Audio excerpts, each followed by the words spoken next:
et bienvenue sur Rubber & Steel, je suis Marco et aujourd'hui je vais vous présenter une nouveauté qui nous vient de chez Yema et c'est la sous-marine qui est la dernière montre de plongée de cette marque française. D'ailleurs un grand merci à Yema de m'avoir envoyé cette montre pour que je la présente et s'ils veulent nous envoyer leur nouvelle montre à tourbillon pour qu'on la présente, ce serait avec plaisir. Mais ne vous faites pas de soucis, ça ne va nullement impacter cette vidéo et s'il y a des choses qui ne me plaisent pas, je le dirai naturellement. Ceci étant dit, entrons directement au cœur de l'horlogerie.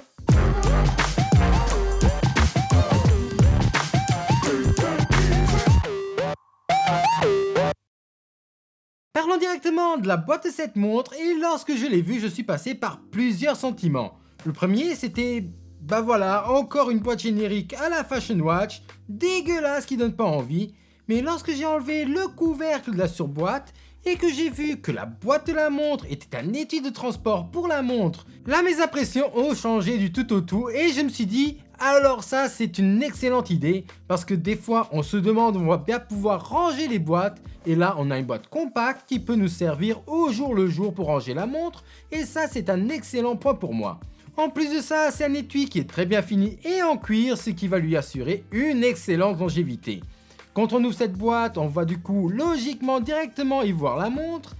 Et là, encore une super bonne surprise puisque la montre a été super bien protégée pour le transport.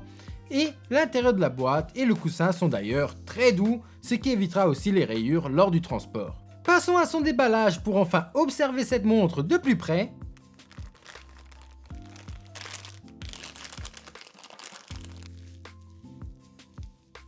Alors mes premières impressions, c'est que vous êtes bien trop nombreux à regarder la chaîne sans être abonnés, bande de petits coquins, alors on ne perd pas plus de temps et on appuie sur le bouton s'abonner sous la vidéo et on active la cloche pour ne pas rater les prochaines vidéos.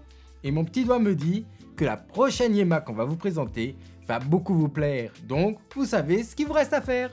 Alors maintenant, mes premières vraies impressions de la montre. Déjà, on a reçu la version noire et du coup, le cadran et la lunette de celle-ci vont être noirs. La montre a un bon poids et a l'air drôlement bien finie. Et niveau proportion, je trouve qu'elle devrait se porter assez facilement. On peut maintenant s'intéresser à ses caractéristiques techniques. Cette montre a un diamètre de 40,5 mm pour une épaisseur de 12,2 mm. Le boîtier de la montre est en acier brossé et la lunette est une lunette tournante unidirectionnelle avec un insert en aluminium, donc attention aux rayures.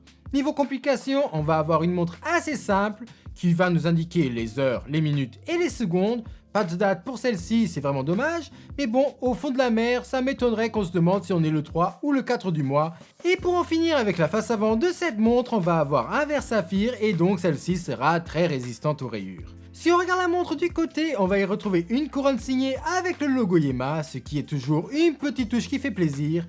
Et cette couronne va être vissée, ce qui permet à la montre d'afficher une étanchéité de 300 mètres de profondeur, ce qui permet de faire tout ce dont on a envie dans l'eau et sous l'eau sans devoir se faire du souci pour la montre.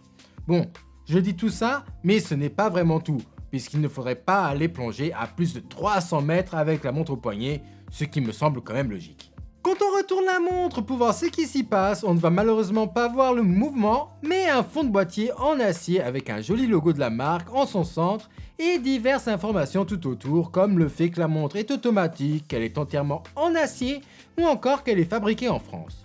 Même si on ne voit pas le mouvement de la montre, on peut quand même s'intéresser à ce qu'il y a dedans et ça va être le Yema 2000 qui est un mouvement maison qui va être ajusté à plus ou moins 10 secondes par jour par leur horloger avant et après l'assemblage. Après, on va avoir une petite réserve de marche de 42 heures, donc si vous la posez pour le week-end, le lundi, il faudra la remonter et la mettre à l'heure. Et pour ce faire, il faudra dévisser la couronne et c'est à cette première position qu'on va pouvoir remonter la montre comme ceci. Ensuite, quand la montre est bien remontée, c'est-à-dire après une quinzaine de tours, il vous suffira de sortir la couronne à sa dernière position pour pouvoir ajuster l'heure. Et une chose qui pour moi est réellement indispensable, c'est le stop seconde. Parce que j'adore régler l'heure à la seconde près, et ça pour deux raisons.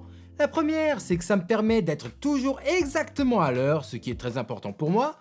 Et la deuxième raison, et je pense que beaucoup de gens ne pensent pas à ça, c'est que ça permet de vérifier si la montre fonctionne encore comme elle le devrait. Puisque si au bout de 2 jours, vous avez 45 secondes de retard, vous pouvez directement vous douter qu'il y a un problème.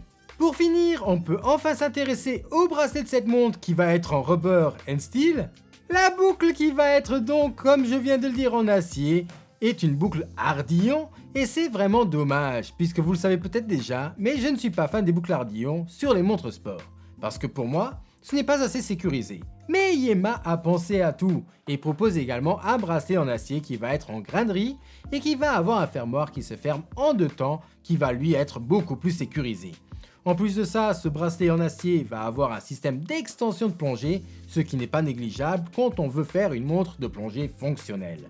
Donc en résumé, pour un prix de 890 € sur un bracelet en caoutchouc et 990 € sur bracelet acier, on va avoir une réelle montre de plongée qui est étanche à 300 mètres de profondeur, qui a un mouvement maison, la montre a une petite réserve de marche de 42 heures et elle est très bien finie. Donc pour moi, c'est une bonne montre dans cette gamme de prix, mais avec de réels concurrents comme par exemple la Tissot Seamaster 1000 qui pour 5 € de plus offre une réserve de marche de 80 heures, ou encore les très bonnes Seiko Prospex. Donc ce sera à vous de voir ce que vous préférez, si vous préférez rester en France ou si vous voulez une montre suisse ou encore japonaise. Et avec ceci, on finit cette vidéo de présentation de la Yema sous-marine, j'espère qu'elle vous a plu et je vous dis à la semaine prochaine pour une nouvelle vidéo. Au revoir.